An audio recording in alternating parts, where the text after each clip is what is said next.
धम्मपद गाथा क्रमांक 396।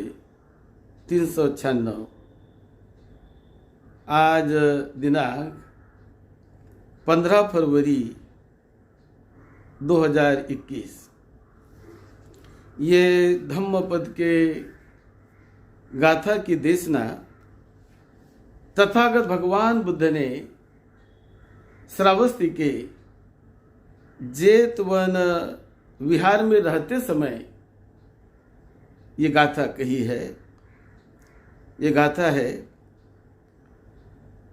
न चाहं ब्राह्मणं ब्रूहि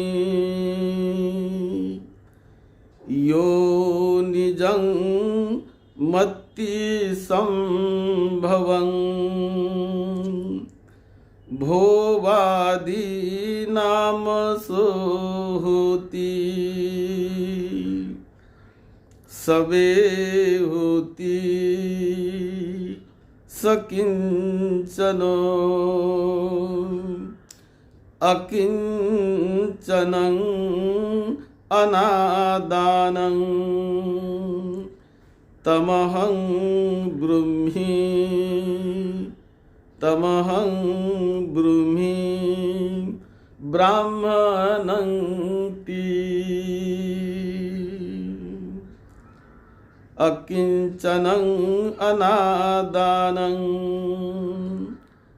तमहं ब्रूहि ब्राह्मणं ति।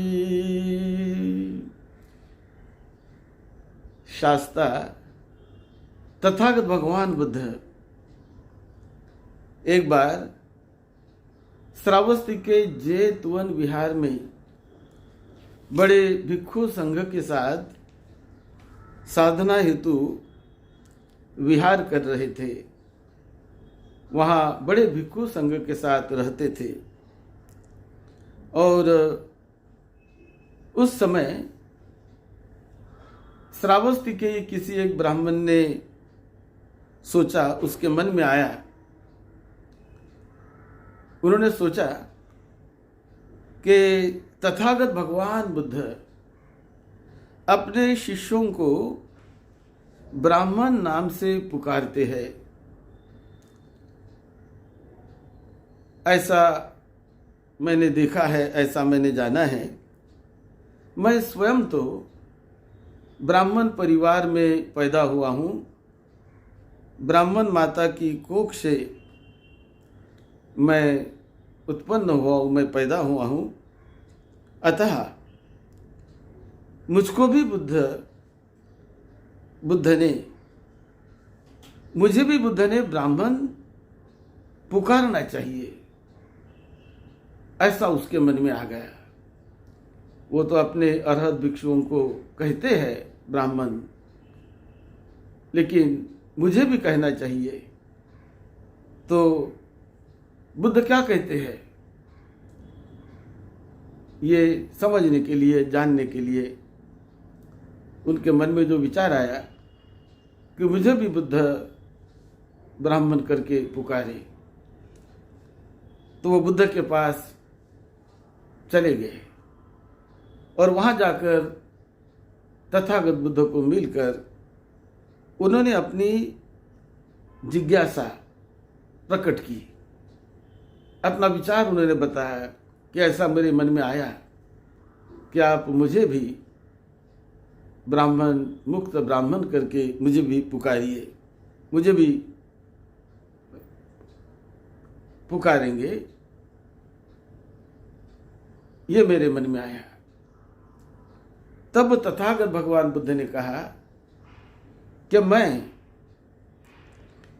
किसी को ब्राह्मण इसलिए नहीं कहता कि वो कोई उस परिवार में जन्मा हो या ब्राह्मण माता की कोख से वो उत्पन्न हुआ हो, जन्मा हो। इसी कारण से मैं उन्हें ब्राह्मण संबोधन नहीं करता। मैं तो उन्हें ब्राह्मण कहता हूँ कि जो अकिंचन का जीवन जीता है, शुद्धता का जीवन जीता है, जो मैं मेरा इसके पीछे नहीं दौड़ता, मैं और मेरा को जीत कर वो बड़े त्याग का जीवन जीता है और वो भोगों में अनासक्त होता है, असंग्रही होता है। वो संग्रह करने के पीछे नहीं दौड़ता है, असंग्रही होता है और अकिंचन होता है, अनासक्त होता है। ऐसे व्यक्ति को मैं ब्राह्मण कहता हूँ, ऐसे व्यक्ति को मैं मुक्त कहता हूँ कि जिन्होंने अपने सभी आसक्तियों के बंधन को तोड़ लिया है, जो आसक्ति से मुक्त है, उन्हें मैं ब्राह्मण कहता हूँ। लेकिन जो आसक्ति में, लोभ में पड़ा हुआ है, भोगादि आदि वस्तुओं में और लोभ में जो व्यक्ति पड़ा हुआ है और जो सकिंचन है, यानी वो असंग्रही नहीं तो संग्रही है और राग आदि विकारों में जिनका अंतर्मन पड़ा हुआ है, जो उपादानों में पड़ा हुआ है, उपादानों को जिन्होंने नष्ट नहीं किया, उसी प्रकार जिन्होंने लोकोत्तर अवस्था का साक्षात्कार नहीं किया हो, जो केवल मंडन अवस्था में, लोकीय अवस्था में ही विचरण कर रहा है, उससे वो ऊंचा है कि जिन्होंने लोकोत्तर अवस्था का, सुपर मंडन अवस्था का साक्षात्कार कर लिया। ऐसे लोकोत्तर अवस्था का साक्षात्कार करने वाले को मैं ब्राह्मण कहता हूँ। मैं जाति से, जन्म से या वर्ग से मैं किसी व्यक्ति को ब्राह्मण नहीं कहता। तो जिन्होंने अपने उपादान को जीत लिया और जो अकिंचन है,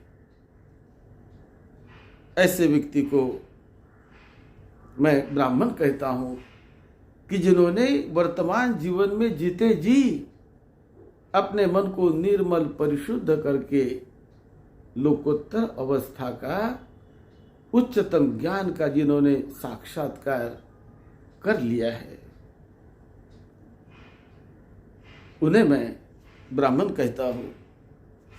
ऐसा कह के ये गाथा उन्होंने उस ब्राह्मण व्यक्ति को सुनाई।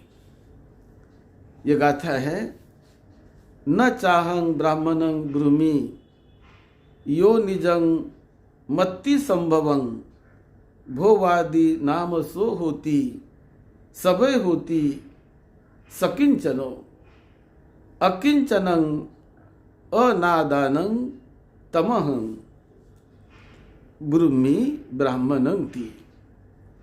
जो अकिंचन है और असंग्रही है, ऐसे को मैं ब्राह्मण कहता हूँ। जो मुक्त हो चुका है क्लेशों से, विकारों से, उन्हें मैं ब्राह्मण कहता हूँ। तो यह गाथा सुनकर जो ब्राह्मण उनको मिलने के लिए आ गया, वो श्रोतापन्न फल को पा गया। वो समझ गया कि कैसे लोकोत्तर अवस्था को पाना चाहिए। ये मार्ग जानकर वो बड़ा धन्य हुआ। तो ये गाथा ब्राह्मण वर्ग की 396 ये गाथा है, जो इस घटना के साथ जुड़ी हुई है, जो तथागत भगवान बुद्ध ने श्रावस्ती के जेत वन विहार में रहते समय एक मिलने के लिए आए हुए ब्राह्मण को ये गाथा तथागत बुद्ध ने कही थी। वो फल को पा गया और बड़ा उसका मंगल हो गया।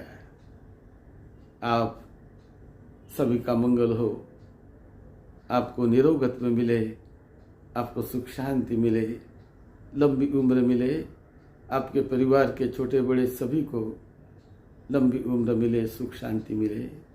यही मंगल मैत्री के साथ, यही मंगल कामना के साथ सद्धम्म की सेवा में, आपकी सेवा में डॉक्टर भदंत राहुल बोधी महाथेरो।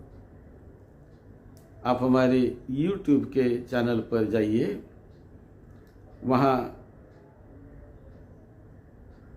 YouTube में जाकर डॉक्टर भदंत राहुल बोधी ऐसा नाम वहाँ पर टाइप करिए, चैनल खुल जाएगा। वहाँ पर तथागत भगवान बुद्ध की ओरिजिनल मूल वाणी के डायलॉग, मूल वाणी के प्रवचन, धम्मपद, इसी प्रकार अंगुत्तर निकाय, दीर्घ निकाय आदि सूत्रों पर भी विशेष प्रवचन वहाँ पर है, उनका लाभ लीजिए। अपने दोस्त मित्रों को बताइए, धम्म का अंग बन जाइए। सब्सक्राइब भी कीजिए, अगली क्लिप जल्दी आपको मिल जाएगी। और धम्म से जुड़कर अपने जीवन को धन्य धन्य करें। आप सबका मंगल हो, सबको निरोगत्व मिले, सबको सुख शांति मिले।